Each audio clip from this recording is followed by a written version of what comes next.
Residential complex survival game में आपका स्वागत है। हर खिलाड़ी अपने घर तक ही सीमित है। अगर घर नष्ट हो गया तो उनकी जान चली जाएगी। संसाधन इकट्ठा करें और अपने घर को सुरक्षित बनाएं। यही आपका एकमात्र मिशन है। दिन शांति से बीतते हैं, इसलिए जल्दी से सामान इकट्ठा कर लें। रात में खतरा बढ़ जाता है और आपका घर ही आपकी एकमात्र सुरक्षित जगह होगी। लिन ये अभी सदमे से उबर ही रहा था कि उसकी आंखों के सामने एक सर्वाइवल नोटिस कार्ड आ गया। उसकी नजर के कोने में एक काउंटडाउन चमक रहा था। संदेश साफ था, 8 घंटे में रात हो जाएगी और डरावनी चीजें घरों पर हमला करेंगी। जैसे ही वो सामान लेने के लिए बाहर निकलने की तैयारी कर रहा था, उसे अचानक 2 चैट ग्रुप में शामिल कर लिया गया। एक था सर्वाइवर्स ग्रुप, जो खिलाड़ियों की घबराहट और गुस्से से भरा था, अराजक और बिना किसी काम की जानकारी के। दूसरा था एडमिनिस्ट्रेटर्स ग्रुप, जिसमें केवल 10 सदस्य थे। नए लोगों का ये बैच पिछले वाले से भी ज्यादा बेवकूफ है। पूरे कॉम्प्लेक्स में किसी ने अभी तक सामान की तलाश शुरू नहीं की है। उसने ऐसा कितनी बार किया है? लोग आमतौर पर तब तक कुछ नहीं करते जब तक अगले दिन मरने वालों की संख्या घोषित नहीं हो जाती। वो नया एडमिन कौन है? उसे कुछ समय के लिए दूसरी दुनिया में भेजा गया था। हम अभी सहकर्मी बने हैं। मुझे याद है कि वहां बहुत बोरियत होती थी। इससे उसे कुछ मजेदार करने को मिलेगा। लिन ये ने राहत की सांस ली। अच्छी बात यह थी कि एडमिन ने उस पर दया दिखाई और उसे ग्रुप में बनाए रखा। वो जानता था कि ग्रुप में रहने का मतलब है जरूरी जानकारी तक पहुंच, इसलिए वो खुद को उजागर करने का जोखिम नहीं उठा सकता था। जैसे ही वो निकलने वाला था, एडमिन ग्रुप ने एक फाइल भेजी। यहाँ पहले दिन के लिए संसाधनों का आवंटन है। अगर कोई समस्या नहीं है तो मैं ड्रॉप्स शुरू कर दूंगा। कोई समस्या नहीं है। लिन ये ने जल्दी से फाइल खोली और विभिन्न सामानों के लिए ड्रॉप पॉइंट ढूंढे। कंप्रेस्ड बिस्कुट और डिब्बाबंद सामान सर्वाइवल के लिए सबसे अच्छी चीजें थीं। फिर भी उनकी मात्रा केवल 10% आबादी के लिए ही काफी थी। उसके कॉम्प्लेक्स में 4725 सर्वाइवर्स थे। एक भी गलत कदम का मतलब भूखा रहना हो सकता था। एडमिन ने कहा था कि नए लोग हमेशा पहले दिन बेवकूफी करते हैं, और इससे उसे एक मौका मिला। उसे तेजी से काम करना था। वो 4थी मंजिल पर रहता था, इसलिए उसे लिफ्ट का इंतजार करने की जरूरत नहीं थी। इससे उसे समय का फायदा तो मिला, लेकिन रात में मॉन्स्टर के हमले का खतरा भी बढ़ गया। एडमिनिस्ट्रेटर्स ने लिन ये की हरकतों पर ध्यान देना शुरू कर दिया था और उस पर दांव लगाने लगे थे। कुछ लोगों ने पूरे भरोसे के साथ शर्त लगाई कि वो पहले दिन भी जिंदा नहीं बच पाएगा। लिन ये के पास पूरा मैसेज पढ़ने का समय नहीं था। उसकी नजरें बगीचे में बिखरे हुए बीफ के डिब्बों पर टिकी थीं। नीचे मुकाबला करने वाला कोई और नहीं था, इसलिए उसने जल्दी जल्दी 30 से ज्यादा डिब्बे इकट्ठा कर लिए। लेकिन इतने से काम नहीं चलने वाला था। सिर्फ खाना जमा करने से वो अगले दिन पड़ोसियों के लिए लूट का आसान शिकार बन सकता था। तुम अनाज जमा करो, मैं बंदूकें जमा करूंगा। पड़ोसी मेरा अनाज भंडार बन जाएंगे। लिन ये इस बात को समझता था। 15 किलो से ज्यादा वजन वाले डिब्बे उठाकर वो तेजी से 4थी मंजिल की ओर भागा। लंबे समय से नजरअंदाज किए गए उसके शरीर पर इस मेहनत का बुरा असर पड़ रहा था।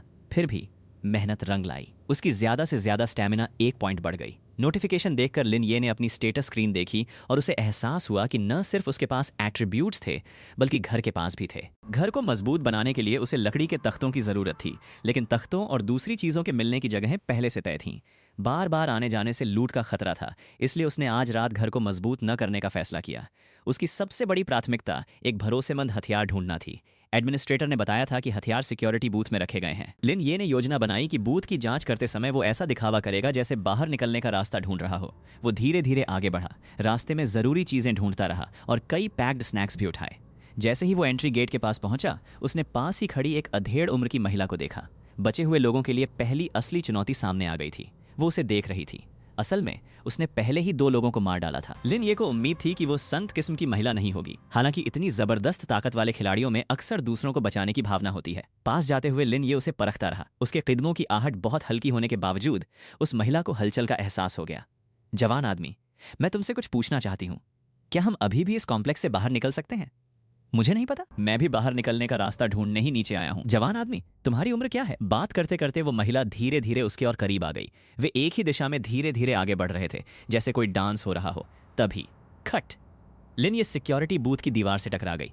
आप मेरी उम्र क्यों जानना चाहती हैं? क्या आप मेरी किसी से सेटिंग करवाना चाहती हैं? मेरे फोन में कुछ जवान लड़कियों की तस्वीरें हैं। इधर आओ, मैं तुम्हें दिखाती हूँ। ये कहते हुए उस अधेड़ उम्र की महिला ने अचानक अपनी चाल तेज की और उसकी तरफ झपटी, और जिस हाथ को उसने अपनी पीठ के पीछे छिपा रखा था, उसे तेजी से आगे बढ़ाया। सचमुच वे मेरी तरफ ही आ रहे थे। लिन ये का डिफेंसिव अंदाज तुरंत पलटवार में बदल गया। उसने अपनी जेब से फलों का एक डिब्बा निकाला और जोर से फेंका, जो उस अधेड़ उम्र की औरत को जा लगा।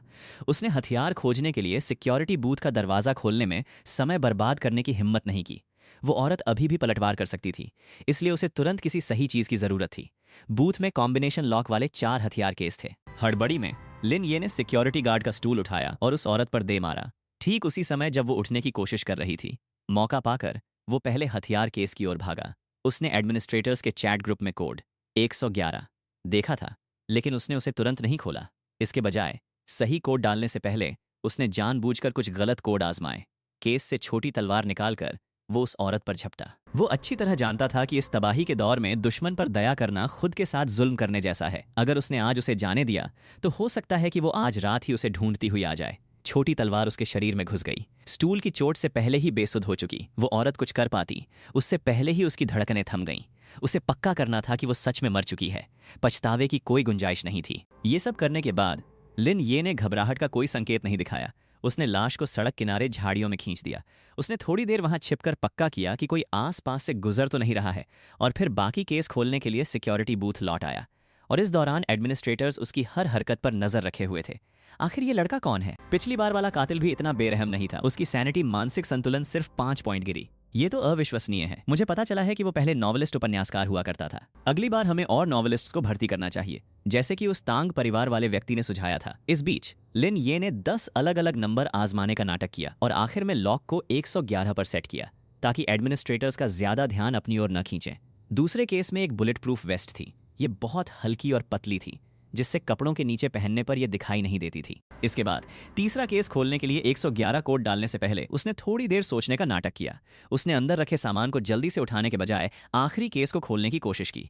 ये मेरी गलती थी। अगली बार मुझे कोड और मुश्किल रखने होंगे। अरे अब ये मजेदार है। बॉस, अगली बार आपको 2-2-2 फीड ड्रॉप सेट करना चाहिए। आखिरी 2 क्रेट में एक साइलेंट क्रॉसबो सेट और एक दांतेदार मिलिट्री चाकू था। वो जल्दी से सिक्योरिटी बूथ से निकल गया और सावधानी से चलते हुए सुरक्षित घर पहुंच गया। अपना बैकपैक रखने के बाद ही उसे एहसास हुआ कि उसके पैर मुश्किल से सीधे हो पा रहे थे। उसका स्टैमिना बेहतर हो गया था, जिससे उसका अधिकतम स्टैमिना 2 पॉइंट बढ़ गया था। लिन ये के पास सिर्फ 2 स्टैमिना पॉइंट बचे थे और उसे चक्कर आ रहे थे।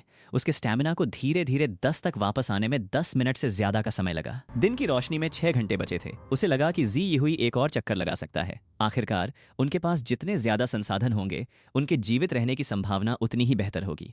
वो एयर ड्रॉप की लिस्ट देखने लगा, इस उम्मीद में कि उसे स्पेशल बैकपैक जैसा कुछ मिल जाए। चीफ, आज ड्रॉप्स का दूसरा बैच कब आ रहा है? सिर्फ 4 घंटे बचे हैं। चूंकि कुछ ही स्पेशल आइटम हैं, क्या आप हमारे सबसे होनहार खिलाड़ी लिन ये को थोड़ी प्राथमिकता दे सकते हैं?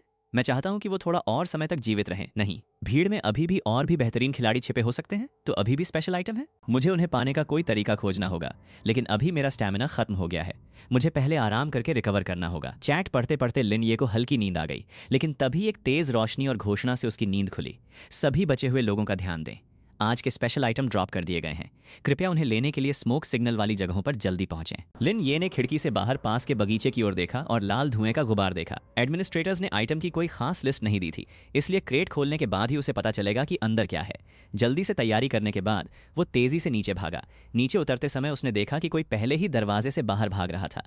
लिन ये तेजी से नीचे की मंजिल पर कूदा, जबकि दूसरा व्यक्ति पहले ही क्रेट खोलने लगा था। कुछ ही सेकंड बाद एक और व्यक्ति दौड़ता हुआ वहां पहुंचा। दोनों परेशान लग रहे थे और ऐसा लगा कि वे बहस कर रहे हैं, और जल्द ही वे आपस में हाथापाई करने लगे।